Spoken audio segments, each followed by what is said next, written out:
Welcome to our Climate Studio Wisdom live from COP29 in Baku, Azerbaijan. We bring together experts from science, politics and spirituality to explore the unfolding climate crisis. Myself, I'm Golo Pilz, and I will be tonight's moderator on the topic Transformative Moments from this COP. This is the 5th day of the climate conference and quite a lot is going on. In a stunning move, Argentina has withdrawn its entire delegation. Studies also suggest that the poor countries will need a staggering amount of $1 trillion per year. It may be even better we avoid the emissions altogether. This is a staggering amount, and we don't know if the conference will be able to raise so much funds. Another report published yesterday finds that minimal progress has been done to curb global warming altogether. So we have to wait and we have to see if the conference is able to deliver and turn the tide. I'm glad to have two experts with me who will be able to shed more light on this rather complicated topic. I have Thomas Hirsch with me. Welcome, Thomas. You are from Germany and the founding director of Climate Development Advice, a global network consultancy network. You're giving lectures, providing advice, training projects and consultancy. You have also worked for Greenpeace and Bread for the World and have been to many climate conferences before. Welcome, Thomas. I'm also glad to have with us tonight Maureen Goodman. You're the program director of the Brahma Kumaris in UK, and you have been also to several climate conferences and have been active in the interreligious dialogue. And you just came from the UN Biodiversity Conference in Colombia. I think that's right. Yeah. Welcome, Maureen. Thank you.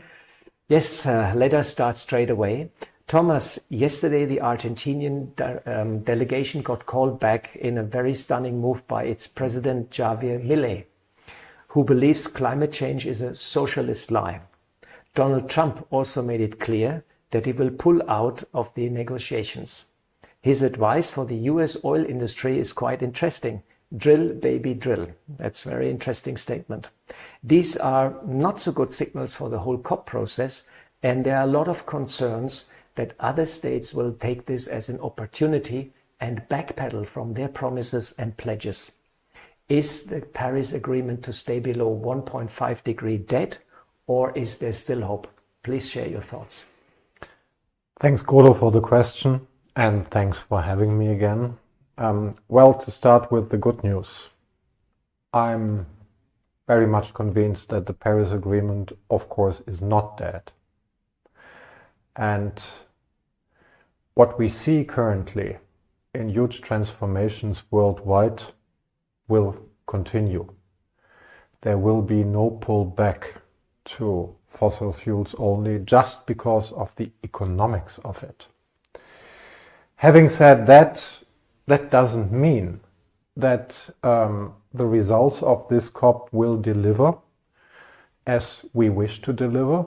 It's a climate finance COP, and this COP should set a new collective quantified goal of climate finance to be used to support the global south in its transitionary journey towards net zero and climate resilience. And you have mentioned two of the bad signals. I could add more. I mean, there are many lame ducks at that COP. The European Union has not yet appointed its new commissioners. So, okay, they are here, but they have not the full potential. Many leaders, world leaders, Brazilian, Indian, Chinese leaders, decided not to attend the COP. And this is always a bad sign because it means maybe these leaders fear it will not deliver results, and who would like to be, as a leader, be associated with a failure. Having said that, I think it's critical. We may see, however, the unexpected to happen, and then in the end we might come to acceptable results at least. What could that be? Well, I see two interesting options. The first one is that China takes the stage, because the stage is now empty. The US is not there, the EU is not very strong. It's a great opportunity for China to shine. And maybe they take that step also for geopolitical reasons. Other option is that when everybody agrees using the traditional financial sources will not make it to fill the financial gap, then maybe there is more pressure, interest and commitment, and to look for new sources. And there's an interesting discussion taking place on a global solidarity levy, carbon solidarity levy, that could be raised by taxing billionaires, by putting a levy on flight. Is it the Barbados initiative? It is an initiative from Barbados, France, a couple of countries. Maybe there is now more momentum to take that up. It cannot be decided by the COP. There is no mandate for the UNFCCC, but there could be a strong call of the COP in the final cover decision saying we want this to happen, and that could bring new momentum in the debates. I end by saying, yes, it's critical. In the long term, we will make it. If the COP delivers, we have to see, and you mentioned the 1.5. And that, I think, is the very tricky point. We may achieve other temperature targets, but if we do not step up action dramatically within the next 4 years, no scientific pathway will lead us to 1.5. And yes, I believe it's time to reconsider that, and in any case, knowing about the relevant role of the US, and Trump will withdraw, international climate policies need a reset after that COP. Where it will lead us, we will see, but a reset is needed. Thanks, Thomas, for this overview in a nutshell what is going on at the conference. Always very interesting to get somebody here in front of the camera who knows the insights, what's really going on and what are the options and possibilities. Thanks very much. That was very, very interesting. Maureen, our topic today is transformative moments from the COP. Yeah. Please describe such a moment which stuck your memory and gives you hope. Okay, well, there have been some moments. I can't say that the moments have been connected with the negotiations. If I want to look at the moments that are memorable in the opposite direction of hope, I'll just mention one was really understanding that the global north is still exploiting the global south in the sense of offering funds for loss and damage as loans. And that's always a shock to me. Should be grant. It should be a grant because they're still making money and out of the global south and making them poorer. But where the memorable moments of giving me hope have come have been through the conversations with individuals. And individuals who understand the process and understand that a real paradigm shift is needed, that a big change of heart is needed. Individuals who are brave. We had a young woman here last night in the climate change studio who was really prepared to go against the norms of the society she's brought up in, to be able to empower women, to be able to move forward with her agenda. This gives you hope when you see young people who have that sort of bravery. But also what gives me hope, there was a little encounter yesterday, and you see how people, it doesn't take much to turn somebody's perspective around. Not that I can do that in some magical way, but in the sense that I just got talking to somebody who I was sitting next to having my lunch, and you know, he was saying that when he first heard about the US elections, he didn't want to get out of bed almost, you know. He said, that's it, you know, I'm just in despair. And then I quoted to him something that I heard in one of the sessions, and it was in the high-level segment. And I can't remember who said it, I wish I could. But they made the statement, despair is not a strategy. He stopped. Oh. It like touched something inside him. And then, we have these little affirmation sayings that we have for the environment. And so I gave him one. And I could just see his face lit up. And, I think these are moments where if you can impart someone or just share something that helps somebody see things in a different way, then this gives us hope for the future because, change has to happen with individuals and hopefully key individuals who have a really profound change of heart. That's a wonderful story. Thanks for sharing, Maureen. Yeah, hope is very important for the climate conference. Absolutely. And Thomas, you have advised Bread for the World. I think it's a Christian organization, very active all over the world in many, many projects. And in this capacity, you got a very good insight about the interreligious dialogue at the climate conference. I remember in Sharm el-Sheikh also, we had a detailed discussion about a strategy also for us. What is your advice for faith-based organizations to get out of their niche and really have impact? Because right now, it's quite obvious we can say something, we can make a statement, but it doesn't have really much impact, despite we represent 85% of the world population. What is your idea to get out of the niche? First of all, get out of the niche. And it can bring so many good things.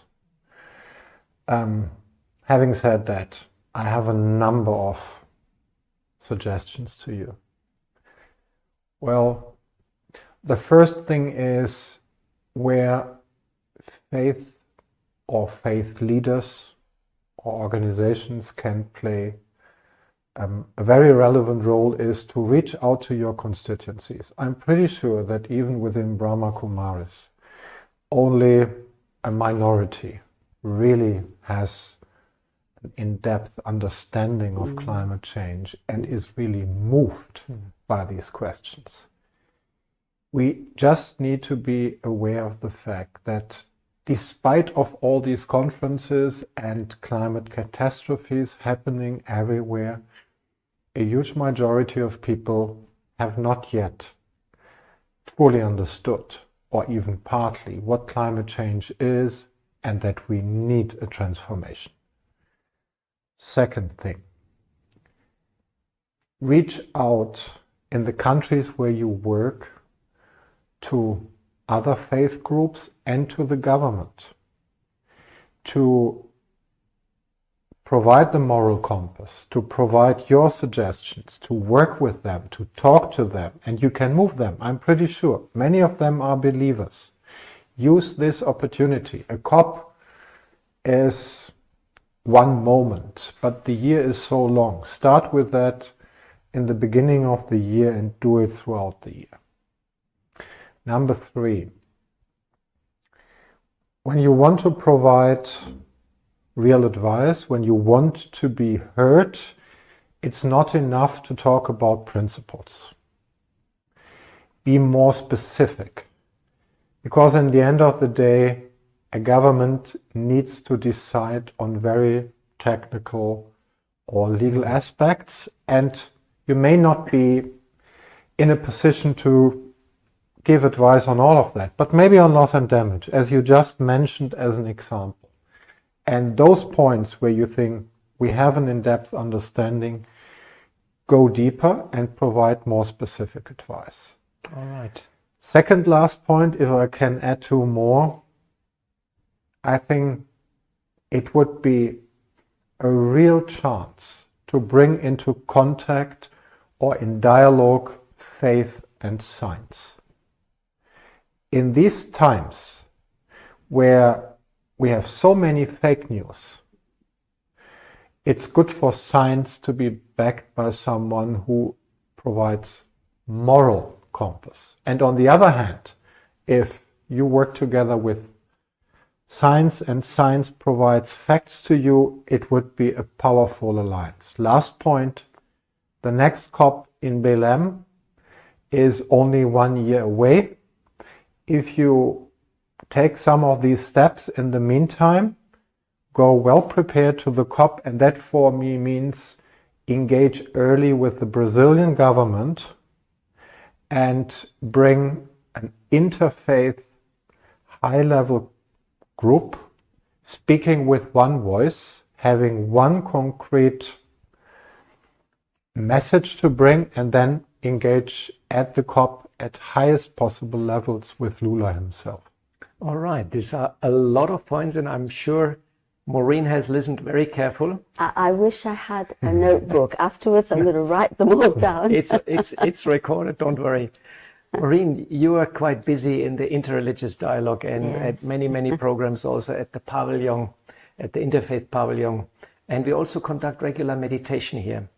You heard the comments from Thomas, and do you see a pathway that we get away from the paradigm of profit maximization to a new paradigm of love and compassion? Yes. But first of all, just to comment, I mean, I really take on board what you're saying, and a lot of those things are happening already. There has been, there was a high-level, let me get the wording right, summit of faith leaders in Abu Dhabi before COP28. It was very powerful and very meaningful. And there was also a segment bringing on gender issues, but also a segment bringing faith and science, spirituality and science together. And that was very meaningful. And there has also been a high-level faith leaders summit here too. But we have more hopes. We have hopes in Brazil that this will happen again. There might be something else in Abu Dhabi itself. So that attempt is definitely there. And the sharings that happened were very profound. They weren't ordinary, I would say. They were with profound realizations. You're very right that we need to move towards really engaging with governments and finding the pathways to do that. And this is where, you know, there's, it's not so easy. There is talk of an advisory body being established, which will work parallel with the governments, but it's taken a long time for the voice of faith to be really heard.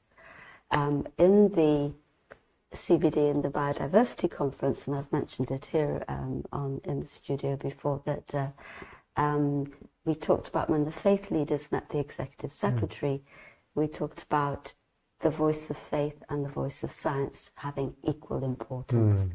And the executive secretary commented, yes, and now we know that the two are not contradictory. And that statement gave me a lot of hope. That's a very nice statement. It's a very important statement. But the way we're going to make this shift to the paradigm of love and compassion is really through the human heart. And like you're mentioning, it seems we have to be pushed into a corner so that we can really face these issues. But once the heart is touched, then you can say really the conscience is awakened and there's no going back.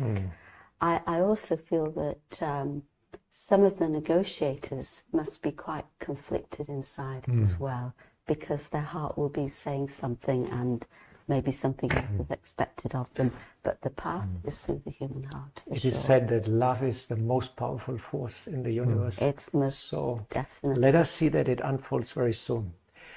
Thomas, just yesterday, former Secretary General Ban Ki-moon, Mary Robinson, former President of Ireland, Christina Figueres, former head of the COP, and famous scientist Johan Rockström, they said that it's now clear that this COP is no more fit for its purpose.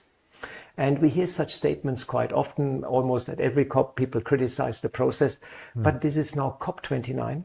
I mean, since 29 years it's going on, or 30 years, and the emissions are still on the rise. What has to be done for the COP process, and how are the chances actually for humanity to get out of this dead-end road we're right now in? Yeah, I mean, having mentioned being touched by heart, let me just say the four people you mentioned, in particular, Christina Figueres, they are for sure touched by heart, and Yes. that makes them strong ambassadors of that mission. Well, what they suggest is to reconsider the format of multilateral climate negotiations and conferences like COPs, and that resonates in a way with many people saying we don't need them any longer. Well, I would say we need them, because if you compare COP with a World Bank meeting or something else, the big difference is the climate vulnerable countries have a strong voice in the COP, while in a World Bank meeting, having so few shares, they are bypassed. They have no money.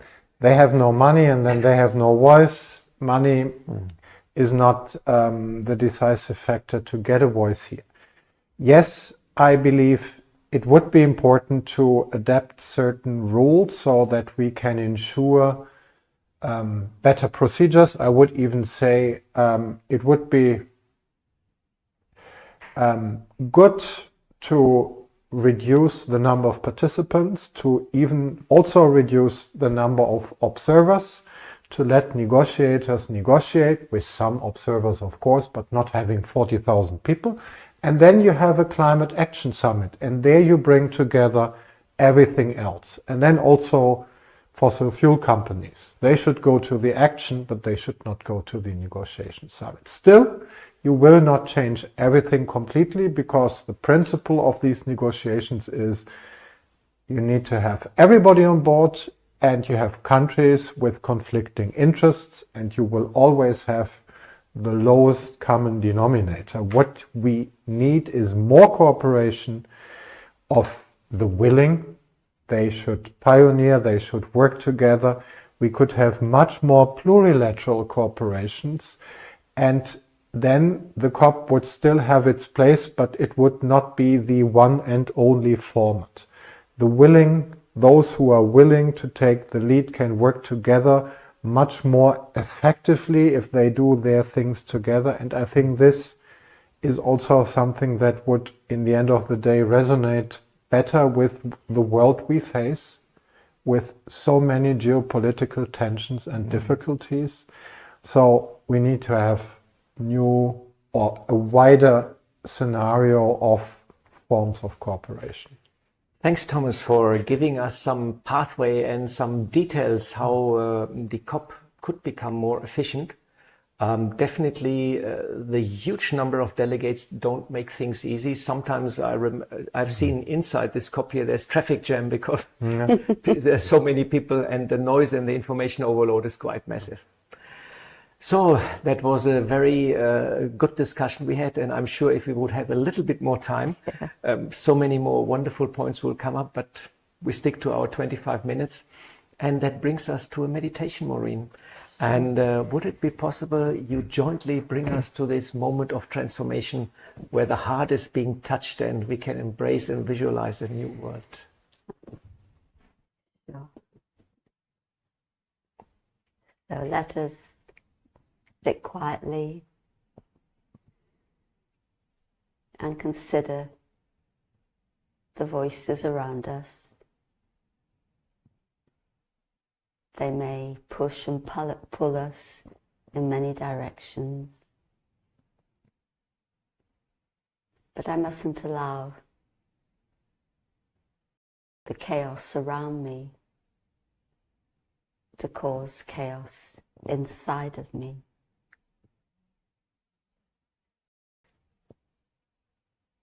Let me instead listen to the voice of my heart, listen to the voice of my conscience, and in this listening there is transformation, because my heart tells me that what is needed is the transformative power of love. and the expression of love through compassionate action.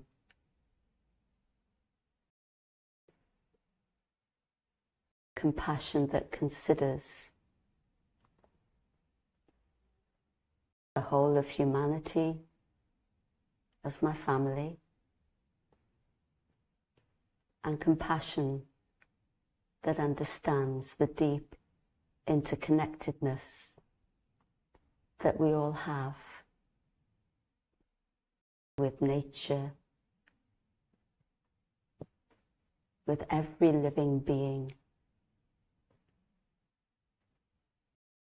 with the home of our planet.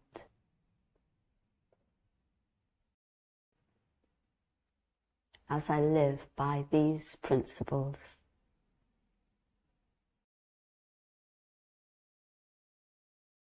a flourishing world becomes possible and a reality.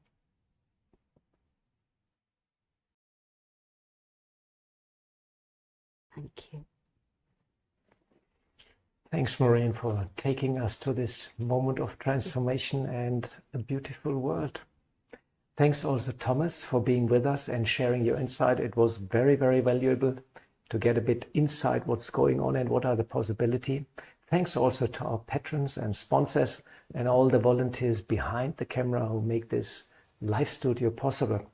Please join us tomorrow for another session of our climate wisdom.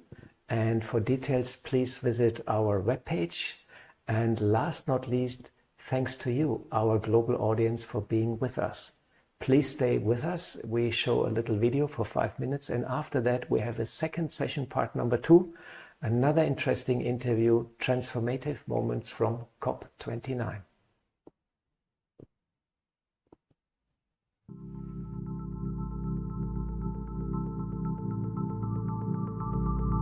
Founded in the year 1936, Brahma Kumaris has activities in more than 110 countries across the globe. With its headquarters located in Mount Abu, Rajasthan, India, the Brahma Kumaris World Spiritual University is a socio-spiritual, non-governmental organization, NGO, with affiliations in many UN bodies. It started with affiliations in the year 1980 with the UNDPI, United Nations Department of Public Information, followed by affiliation from ECOSOC, observer status in UNFCCC, UNCBD, UNEP, and recently in UNCCD. COP and COIS. Brahma Kumaris delegates participate actively in these events for providing spiritual dimensions to decision-making, action planning, and helping to obtain a more holistic approach. Brahma Kumaris is also an active member of Green Interfaith Dialogues.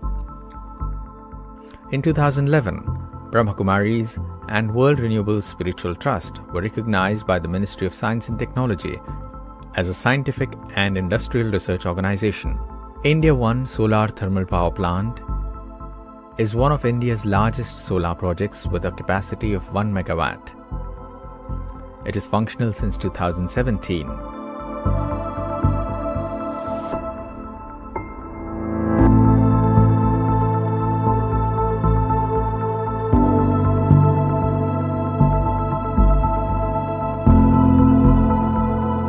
On an institutional level, Brahma Kumaris are the largest users of solar energy in India.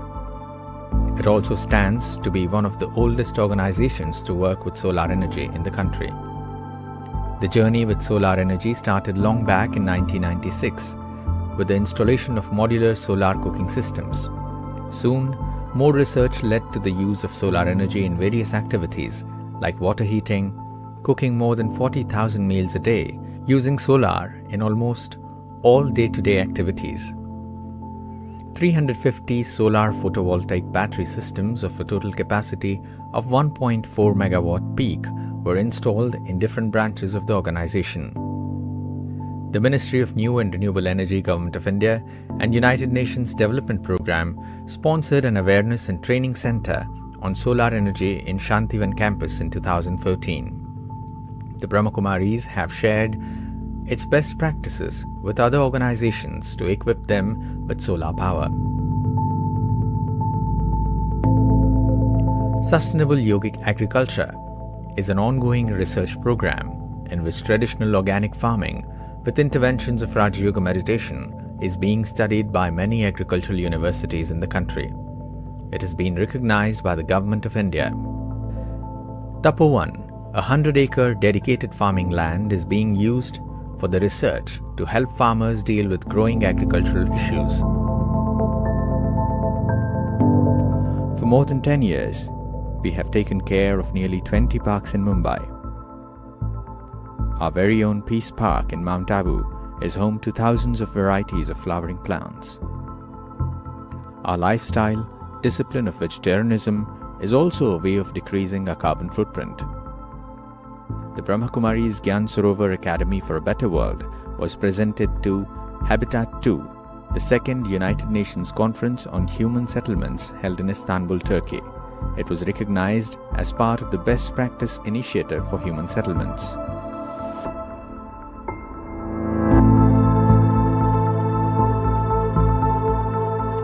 Our vision is for individuals, governments, and global corporations involved in the environmental decision-making process to root their work in the universal spiritual principles and thus bring harmony, clarity, calmness, stability, and power to their thinking and interactions. It is the aim of the Brahma Kumaris to highlight the relationship between our awareness and the technology we choose. We believe that a holistic approach based on peace, cooperation, and love is the key to a sustainable future.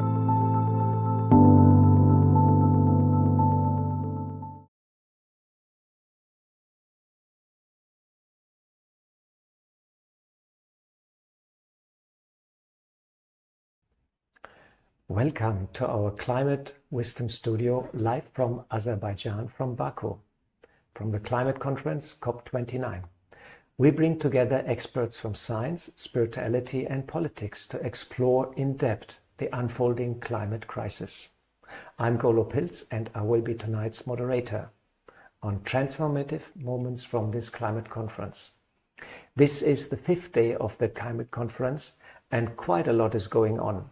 In a stunning move, Argentina has removed and withdrawn its entire delegation, and a report finds fossil fuel-linked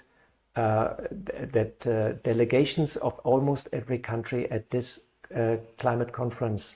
Studies also suggest that poor countries will need $1 trillion per year by 2030 in order to compensate for the damage and fulfill the Paris Agreement. This is a staggering amount, and it becomes obvious, and it seems much easier to avoid the emissions altogether. Another report published yesterday finds that minimal progress has been done to curb global heating this year. So we have to really wait, and we have to really see that in the second week this conference can deliver and really turn the tide. I'm glad to have 2 experts with me this evening, and hopefully we can shed more light on this rather complicated topic. Professor Husna Ahmad is the CEO of Global One 2015. Welcome very much. Thank you so much. You have a faith-based international NGO, and that is focused on women's rights. You are also an honorary professor at the Computer Science Department of London University, and you're an associate professor at the Department of Arts and Law at the University of Birmingham. You are an international speaker, author, and thought leader focusing on faith, gender, and the environment. Welcome. Thank you so much. We have also with us Maureen Goodman. You are the program director of the Brahma Kumaris in UK, and you have been to many climate change conferences, and you have been involved also in the interreligious dialogue. And you just came last week from the UN Biodiversity Conference in Colombia. Welcome, Maureen. Thank you very much. Thank you. Let us straight start with our interview. Husna, what is your personal motivation to come to this COP? And tell us a bit more about Global One and your activities here at the conference. First of all, thank you so much for inviting me. It's always an honor to come and join the Brahma Kumaris for any conversations and activities. I think as a Muslim, I'm a steward of the planet. And so it's vital that, in terms of advocacy and policy and amplifying the voices of people of faith in the climate space, it's very, very important that we're here and we're present. That is my motivation for being here. In terms of Global One 2015, we're a Muslim women-led INGO working in the Global South to empower women, give them dignity and honor in their lives, make them feel that they have a purpose in their life, which is not for us to just give handouts to them, for them to direct their lives themselves in terms of what they want, rather than from us from the, because I'm based in the UK, us from the global north coming and deciding what they need, for them to decide what they need and what they want and support and help them to achieve that. We work in agriculture, livelihoods, water, sanitation, hygiene, and global health. And what are you doing here at the COP? What are your activities? So the activities at the COP is very much about advocacy and awareness raising, having opportunities to speak on different panels. I was just on a panel before this meeting, which was organised by the NGO Bureau of the Government of Azerbaijan, which I found very interesting, because they had given a good amount of time for the NGOs to have their voice and engage with the government. Also with the Faith Pavilion, which we had, I think it was mentioned before as well. Last year in Dubai, we had the Faith Pavilion, which was a larger faith pavilion there with a lot of activities. And this time, although it's relatively smaller, it's very engaging. In terms of the type of sessions that are taking place, very focused. Myself and Maureen were on a session which was talking about women leadership in climate justice. And that was something that is vital. We're 50% of the planet. Yeah, I feel also that the gender issue is really important. And if you see the most vulnerable are the women and the children actually from climate change. It's so important to address that issue and really support women to build up resilience and to deal with the changes which are happening. Thanks very much for sharing what you're doing. It's very encouraging. Maureen, a totally different question, but somehow a bit connected. You are vegan and you believe that simplicity is kindness.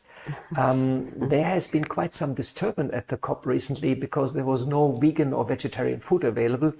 And in a surprise move, the organizer said, okay, we'll organize it. Let's see that there will be now vegetarian, vegan food available. And can you tell us a bit what motivated you to go vegan? And often vegan food is overlooked, but the global food production, if you look into it, a vegan diet makes quite a lot of sense because of the carbon footprint and so on. And can a vegan diet bring significant reduction in emission and turn the tide? Oh. Share a bit your thoughts about that. Yes. I've been vegan for about 15 years now. And at first I took the decision for health reasons. I somehow didn't feel dairy was good for my body. And also I read some studies because there's been a lot of research on the connection between dairy and cancer, in particular breast cancer in women, I can never say the word right, prostate cancer in men. And I thought, well, why am I putting this into my body? But a few years later, I began to understand the ethical issues. And firstly, that the meat industry, of course, I've been vegetarian for about, I think for 50 years actually. But the meat and dairy industry, it's very, very cruel. The dairy industry is as cruel. It causes a lot of suffering to animals. And so if you're eating food that is produced out of suffering, it's actually going to have an impact on you, on your health, and on your mental health and your spiritual health. Another aspect. In terms of emissions, meat and dairy production, it's the largest cause of biodiversity loss, the lack of tree cover, the degradation of land, and it contributes hugely to carbon emissions. So one is CO2, which comes from industry. The other is methane, which is, I think, about 30 times more of a contributor to global warming than CO2. It's 30 times more active than CO2. Oh, thank you. Well, I mean, I'm trying to get my figures straight. But the other is nitrous oxide, which is used on the land and for feed. And so much land is taken up to grow feed for the animals, which could feed the world instead, actually. And also the huge amount of water that goes into the meat and dairy industry. So on every level, it's really not good for us, for our health, or for the planet. So it's a win-win situation. It's completely a win-win situation. And so I'm a very strong advocate of a vegan diet. So it's a great move that the organizers provide now a vegan diet to the delegates, It would be a great move if that was the only thing available. Here, the good news is here in the house we cook vegan. Yes. And I like it very much. It's actually quite nice. Thanks very much, Maureen, for sharing. And I hope more and more people will be inspired to look into the topic and make the choices for a good diet benefiting their health. But there's one more thing I forgot to add.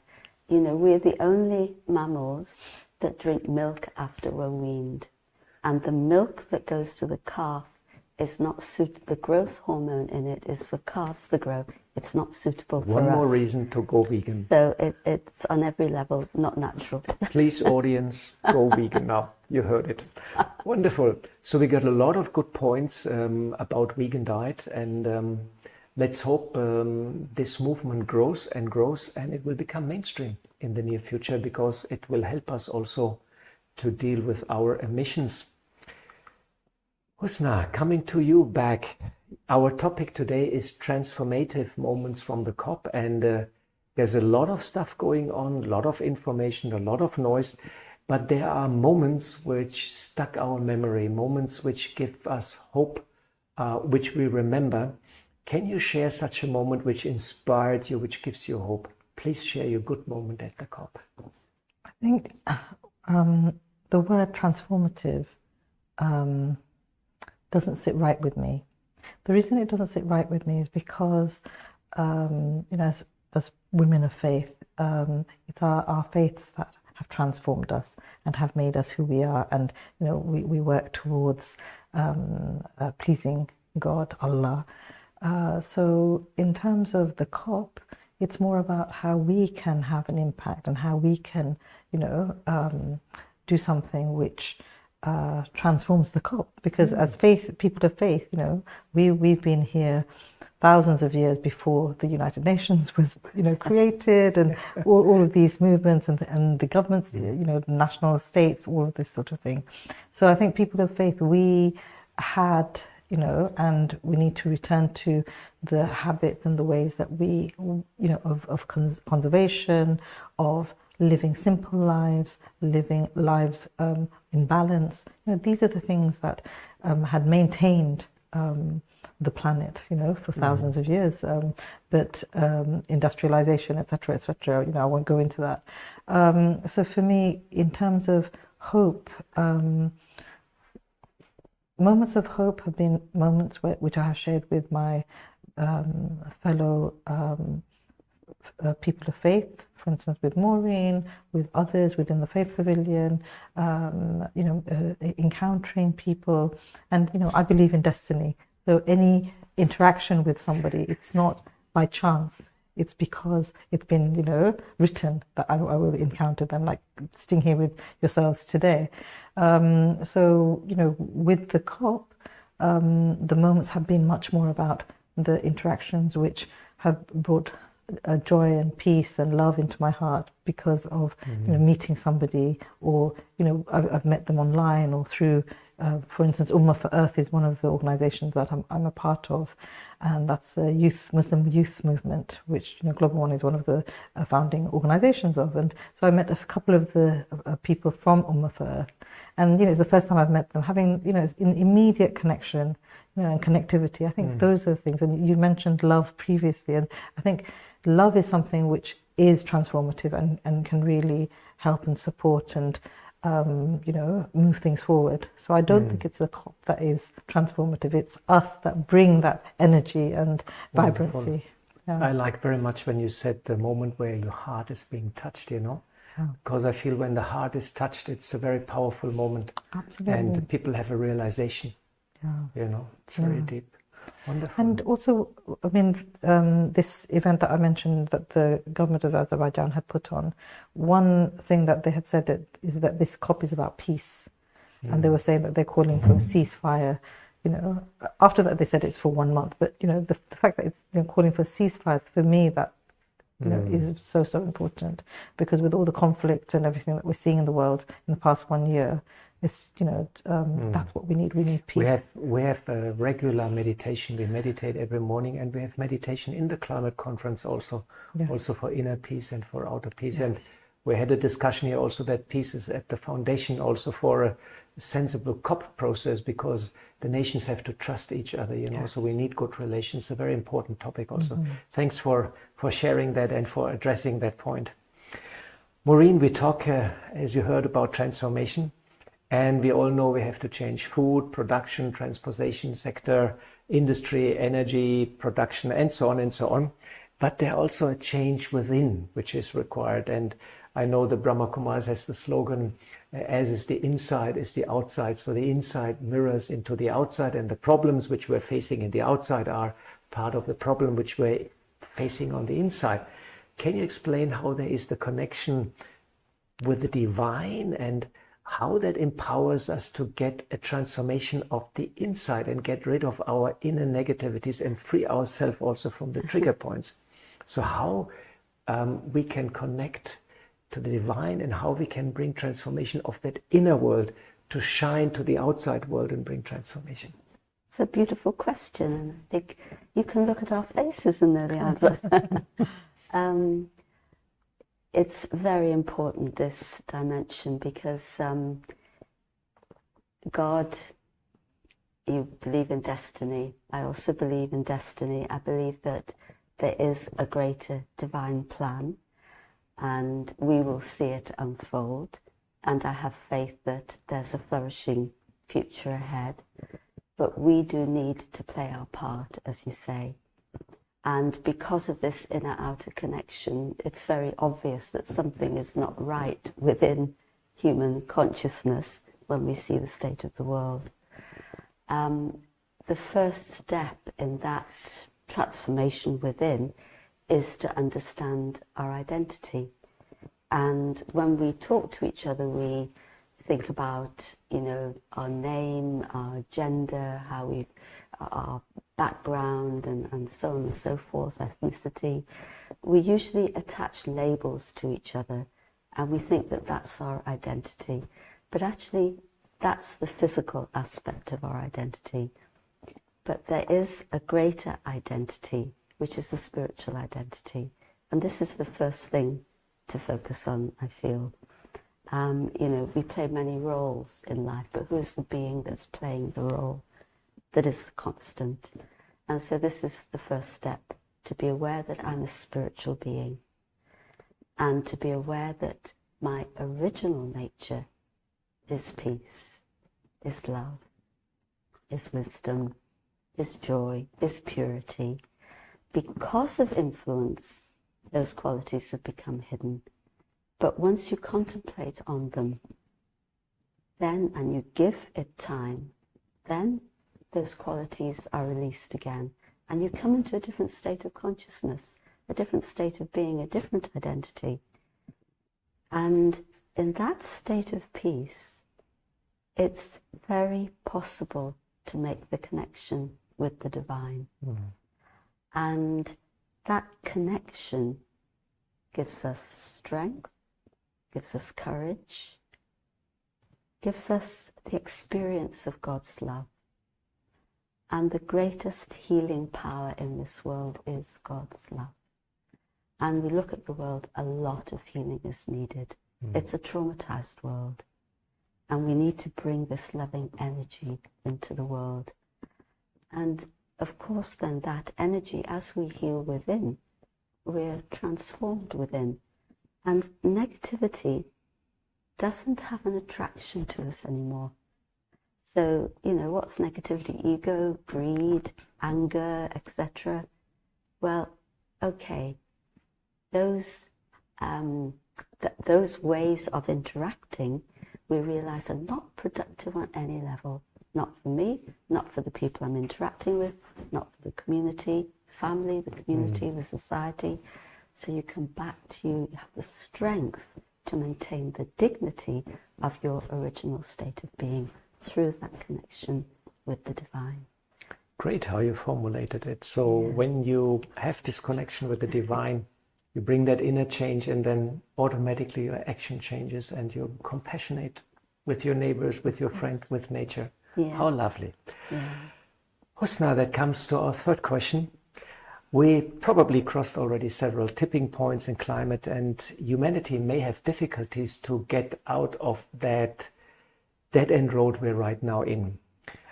It seems also that we somehow lost a bit connection, the right pathway, and somehow many people lost connection with the divine.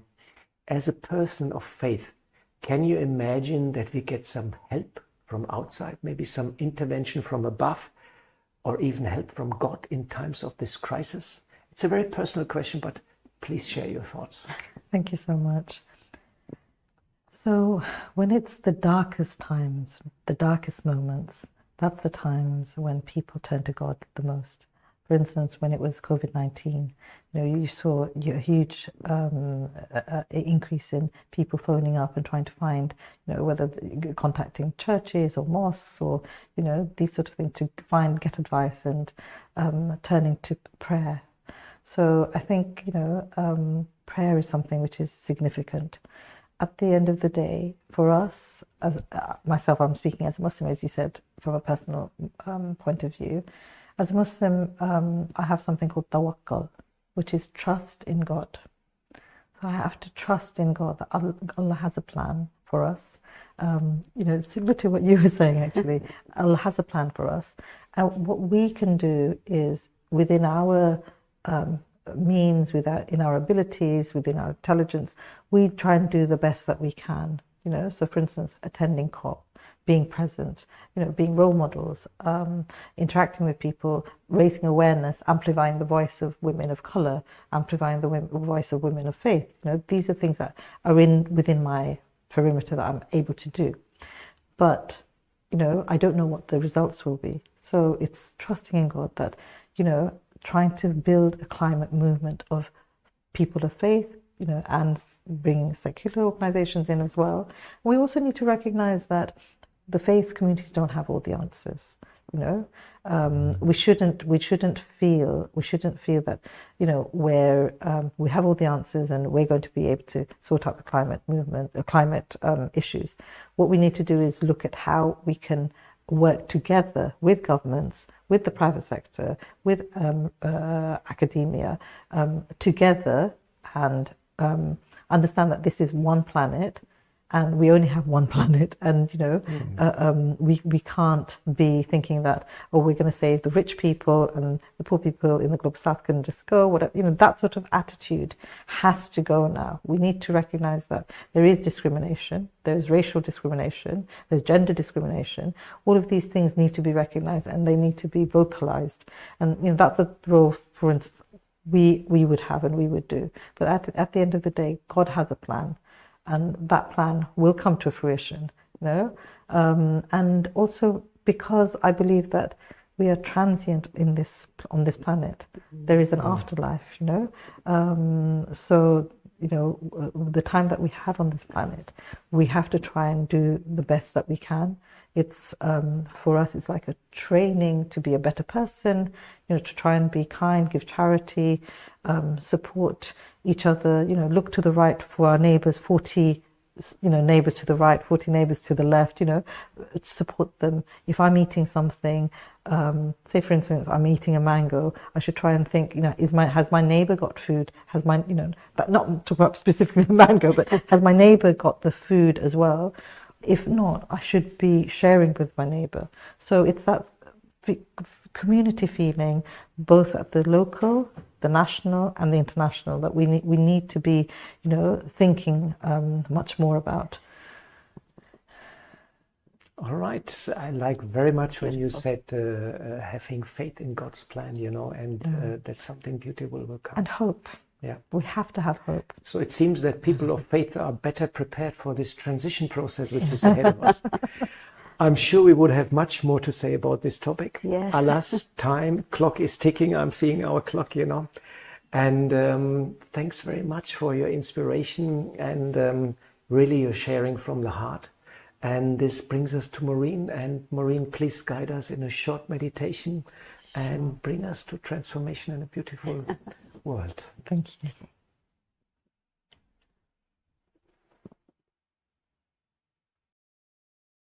Let me remember my true identity.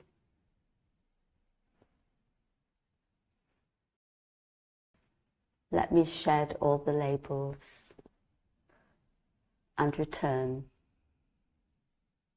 to my true eternal self.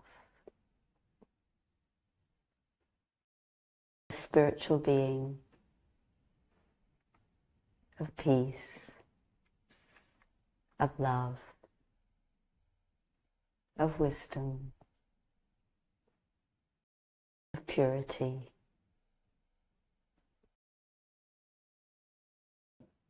And in this awareness, I value all life and the sanctity of life. And in this state of peace, I connect with the divine, the source of peace, the ultimate source of love.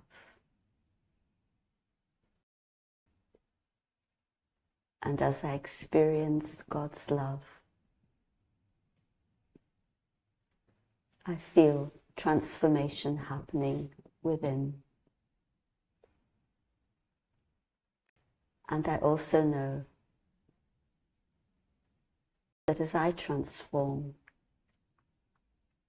God's love is having an impact on our world. With this transformation, we move towards a world of love where every living being can flourish. Thank you. How lovely. Thanks very much, Maureen. Thank you. For this meditation and your insight, and thanks Husna also for sharing from your heart. It's very much appreciated. Thanks also very much to our patrons and our sponsors and all the volunteers behind the camera which make this transmission possible. Please join us tomorrow for another very interesting session of Climate Wisdom live from Baku, from the Climate Conference. For details, please see our webpage. Last not least, thanks very much to our audience for you to staying with us.